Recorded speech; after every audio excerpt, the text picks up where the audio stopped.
بسم الله الرحمن الرحيم. الحمد لله رب العالمين، والصلاة والسلام على سيد المرسلين وعلى آله وأصحابه ومن تبعهم بإحسان إلى يوم الدين. أما بعد، أعوذ بالله من الشيطان الرجيم.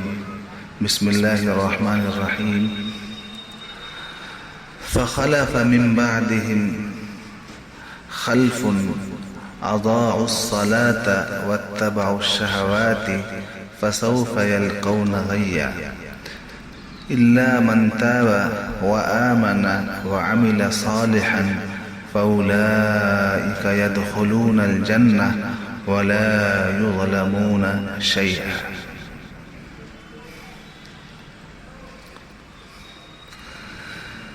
اللہ تبارک و تعالی فرماتے ہیں، پھر ان کے بعد ایسے ناخلف پیدا ہوئے کہ انہوں نے نماز ضائع کر دی اور نفسانی خواہشوں کے پیچھے پڑ گئے، سو ان کا نقصان ان کے آگے آئے گا، بجز ان کے جو توبہ کر لیں اور ایمان لائیں اور نیک عمل کریں. ایسے لوگ جنت میں جائیں گے اور ان کی ذرا سی بھی حق تلفی نہ کی جائے گی. یہ سورہ مریم کی آیتیں.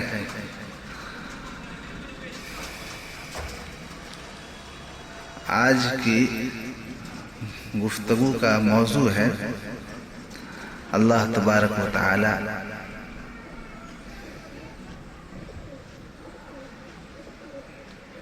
اخلاص کے ساتھ نماز پڑھنے والوں کی نماز کو قبول فرما لیتے ہیں.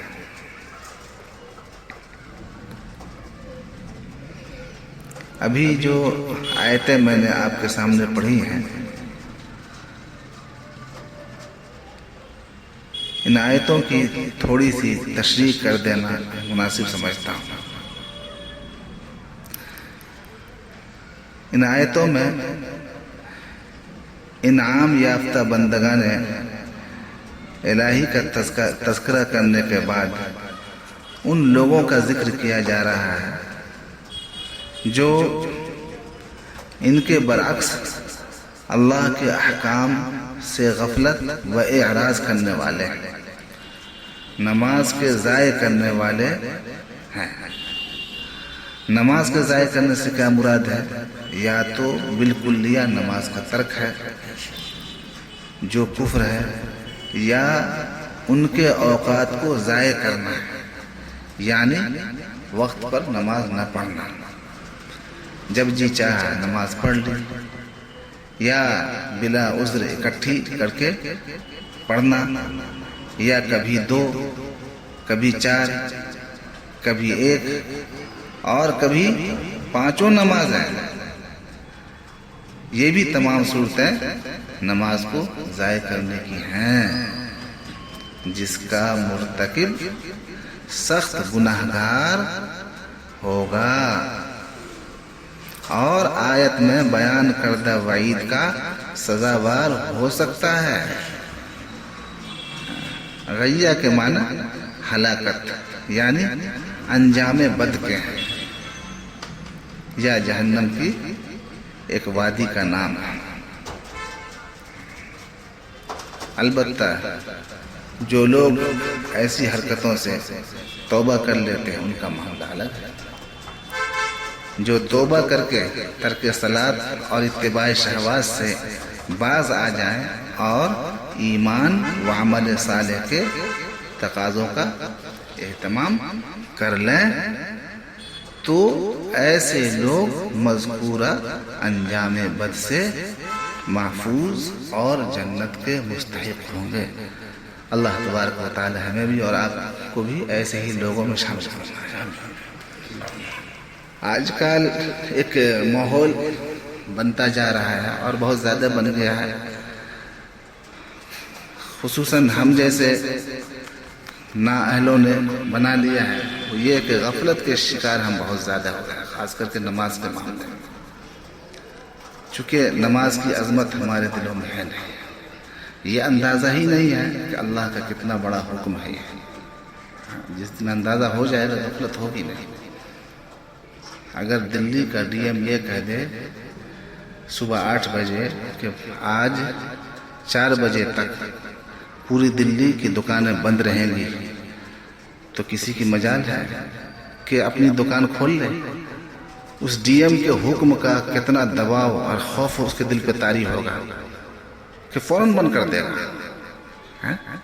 مخلوق کے حکم کا اتنا ڈر، اور اللہ تبارک و تعالی جو خالق ہے، سارے حاکموں کا حاکم اور سارے بادشاہوں کا خالق ہے، سارے انسانوں کا خالق، تمام مخلوقات کا خالق ہے، مالک ہے، حاکم ہے، ان کے حکم کا ہمارے دل پر کوئی اثر نہیں۔ یہ غفلت کی علامت ہے، اللہ تعالی حفاظت فرمائے۔ اور جب غفلت بڑھنے لگتی ہے تو غافل آدمی جو ہے طرح طرح کے آزار پیش کرے گا، طبیعت خراب ہے، کپڑے گندے ہیں، نماز کیسے ہوگی اس میں، پھر دیکھیں گے بیماری کی حالت میں نماز کہاں صحیح ہوگی، کپڑے گندے ہیں، اندازہ نہیں لگ رہا ہے کہ اس میں نماز ہوگی یا نہیں ہوگی، چھوڑو پھر پڑھ لیں گے، بڑھیا سے کپڑا صاف کر لیں گے، بڑھیا سے نہا لیں گے، پھر جو ہے نماز پڑھیں گے۔ حضرت حکیم الامت مولانا اشرف علی تھانوی رحمۃ اللہ علیہ نے ایسے ہی بہانے باز لوگوں کے واسطے بہت مفید بات فرمائی ہے، تاکہ جو ہے ان کو بہانہ کرنے کا موقع ہی نہ ملے، یا ان کے بہانے کا جو ہے حل نکل آئے۔ انہوں نے ایک بات بڑی پیاری فرمائی کہ ناپاک کپڑوں ہی سے نماز ہو جاتی ہے۔ جی، ایک بیمار صاحب نے بار بار اپنی سخت مجبوری نماز سے ظاہر کی، کہا کہ کپڑے ناپاک رہتے ہیں، فرمایا کچھ حرج نہیں، ناپاک کپڑوں ہی سے نماز ہو جاتی ہے، اگر پاک کرنے میں زیادہ زحمت ہو تو ناپاک کپڑوں سے ہی مریض کی نماز ہو جاتی ہے۔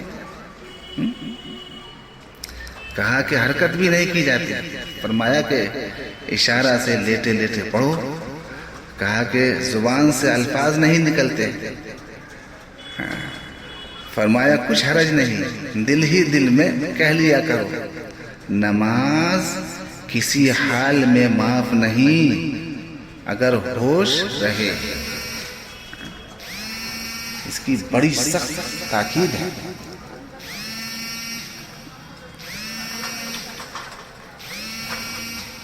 یہاں تک کہ اگر سمندر میں ڈوب رہا ہو اور نماز کا وقت آ گیا تو نیت باندھ کر ڈوب جاؤ، یہ فرمایا آپ نے کچھ شخص کو، کہ یہاں تک کہ اگر سمندر میں ڈوب رہا ہو اور نماز کا وقت آ گیا تو نیت باندھ کر ڈوب جاؤ، یہ فرمایا حضرت حکیم الامت نے اس شخص کو جو بہانے کر رہا تھا نماز کے معاملے میں۔